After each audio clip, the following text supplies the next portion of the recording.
Chers amis, bonjour. Bonne semaine à tous. J'ai écouté les infos ce matin sur France Inter. Et puis, en m'endormant hier soir, j'ai lu un reportage où, je sais plus comment j'ai appris ça, enfin, la dernière trouvaille de Nicolas Sarkozy, c'est de s'en prendre au procureur qui a en charge la lutte antiterroriste. Ce que j'ai trouvé quand même extrêmement interpellant.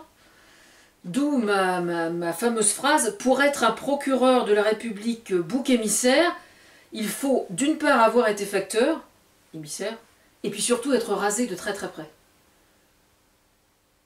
Ce qui est le contraire d'avoir la barbe, notamment. Oui, je suis assez contente de ma formule. Parce qu'en fait, quand je parle de procureur bouc émissaire, je sais de quoi je parle, enfin je veux dire, je comprends très bien. On va rappeler déjà ce que c'est qu'un procureur de la République. Le procureur de la République, c'est celui qui supervise le travail des juges dans un tribunal. Moi, par exemple, à Rouen, au sujet de ma tutelle, ça m'est déjà arrivé d'écrire au procureur de la République du tribunal de Rouen.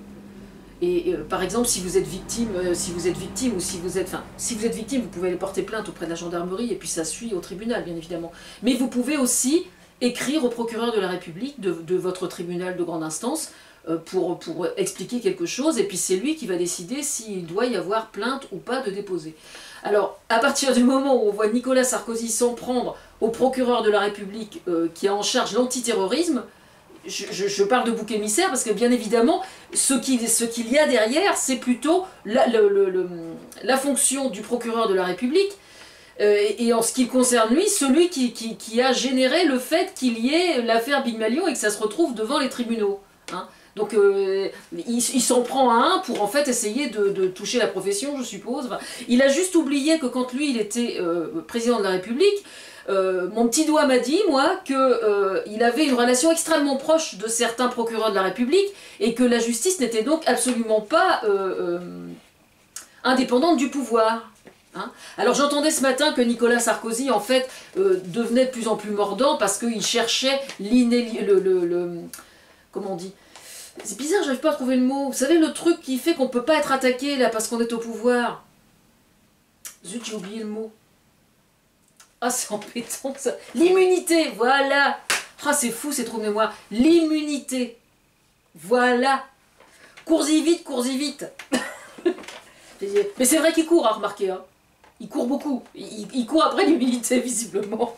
Même les escaliers, il paraît qu'il monte à 4 à 4 parce que ça fait jeune.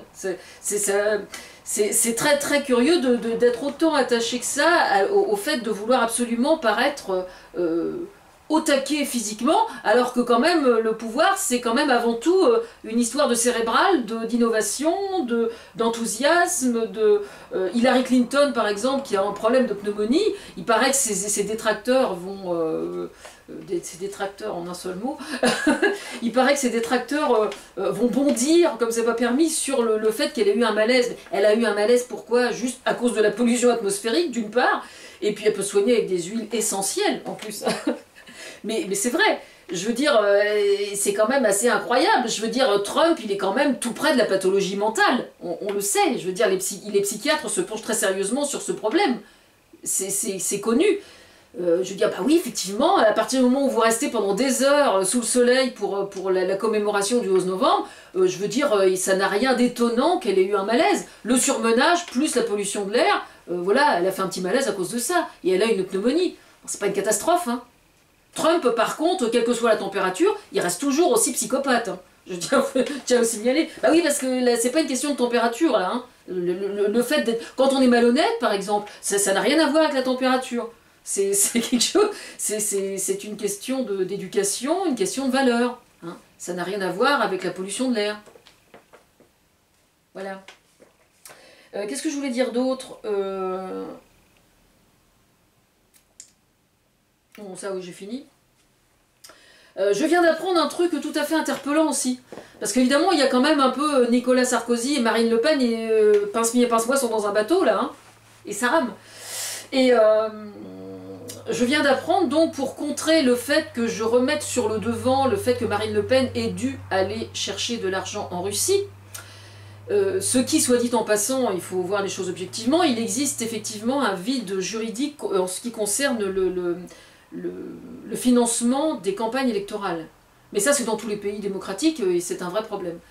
J'ai fait une proposition il y a quelques années qui, j'espère, sera retenue un jour, mais bon, c'est trop complexe pour que je puisse l'expliquer là. Mais c'est un truc qui tente à limiter la surenchère qui existe d'un candidat par rapport à l'autre dans le domaine de des campagnes électorales. Le problème à l'époque, aux dernières présidentielles, ayant été que Marine Le Pen était allée chercher de l'argent en Russie, et la raison, qui était malheureusement... qui doit être considérée comme une circonstance atténuante, c'est que toutes les banques françaises avaient refusé de lui prêter l'argent. Donc ça, c'est vrai que c'est un vrai problème. Parce qu'évidemment, selon quels critères, les banques vont-elles décider de prêter l'argent à un candidat ou pas, ça ne m'appartient pas. Mais il n'empêche que les faits sont là, et c'était à cause de ça qu'elle avait dû aller chercher de l'argent en Russie. Et alors, donc, tenez-vous bien, la grande décision, le paternel va recommencer à acheter sa fille en lui prêtant, enfin, en lui donnant, enfin, on donne entre père et fille, à ce niveau-là, franchement, il peut se permettre. Il va donner de l'argent à sa fille pour financer sa campagne électorale.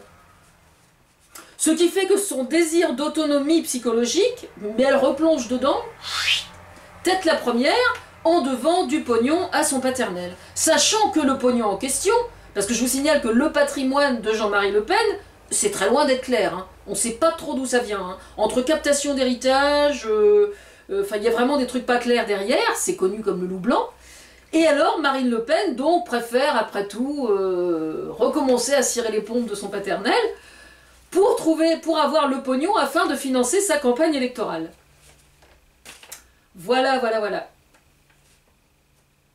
C'est juste concernant. Alors, ce matin, j'ai entendu notamment...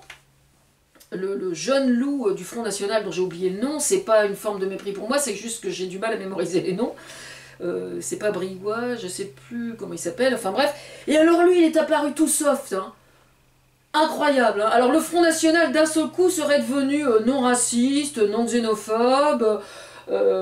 Ils sont pour toutes les cultures, hein, et c'est multiculturel le Front National maintenant, c'est consternant. Alors moi je vais vous dire, je vais synthétiser ça, mais alors vite, vous allez voir. Marine Le Pen, à gauche, elle tient le lance-flamme, et puis à droite, elle a le tuyau d'arrosage percé pour éteindre le feu. Voilà. Le lance-flamme à gauche, à sa gauche à elle, hein, je parle, hein. D'accord? Enfin, on peut inverser les deux bras, hein, parce que droite-gauche, étymologiquement, ça renvoie à des choses qui sont injustes. Mais n'empêche que c'est là, c'est-à-dire qu'elle allume le feu, et puis ensuite, elle utilise le feu qui est allumé, qu'elle a allumé, qu'elle entretient, afin de mettre sur pied la stratégie pour, elle, arriver au pouvoir, dans le seul et unique but de gagner du pognon, parce que c'est la seule véritable raison pour laquelle Marine Le Pen fait de la politique, comme tous les Le Pen, et comme son papa.